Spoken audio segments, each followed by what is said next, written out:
The spaceship SS Curious Venture was a marvel of intergalactic engineering, a hub of diverse alien species, and more importantly, home to two particularly inquisitive sisters from the planet Velforia, Zira and Vela.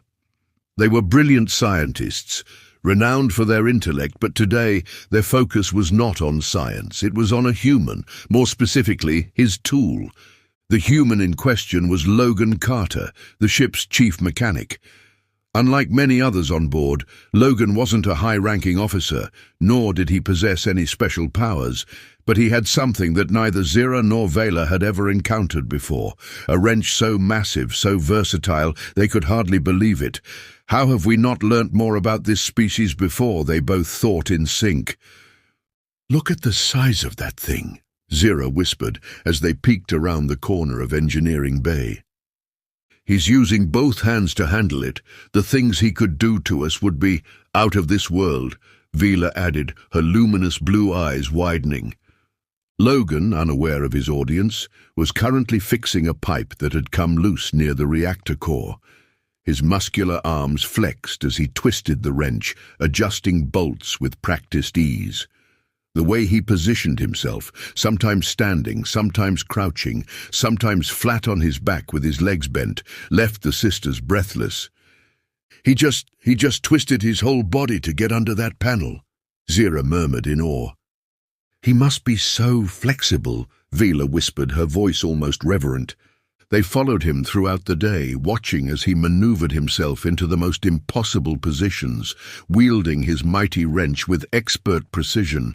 Every time he grunted in exertion, the sisters had to hold on to each other for support. Otherwise, they both would pass out. By the time Logan finished realigning the plasma conduits in the ventilation shaft, Zira and Vela couldn't take it anymore.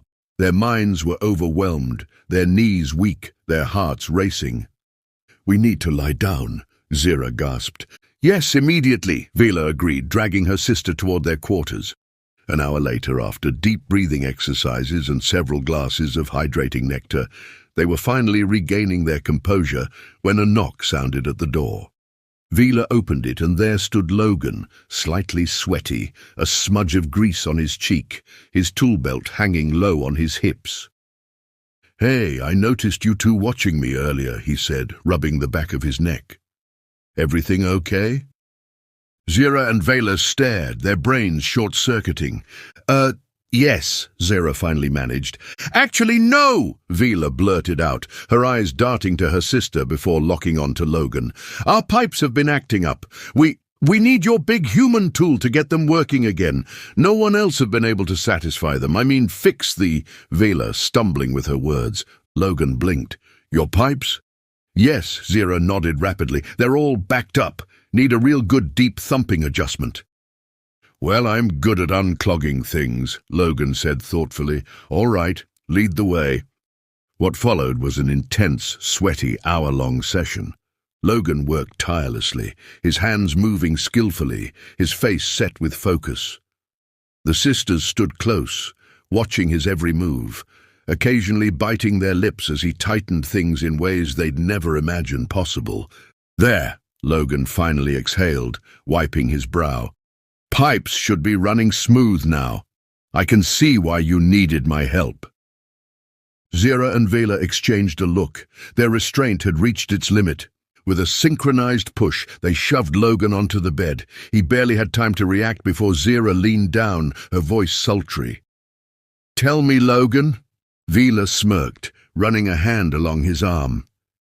"Do you have another tool we might be interested in?" Logan's eyes flickered with realization. Then he grinned. "Oh, I see how it is." The next few hours were a blur of excitement, passion, and an impressive display of endurance, both mechanical and otherwise. The next morning, the ship was alive with knowing smirks and whispered conversations. As Logan strolled into the mess hall, several crew members chuckled. "Looks like the human and his large tool were fixing things again." The captain mused over her coffee, almost wishing it was her getting her pipes thumped.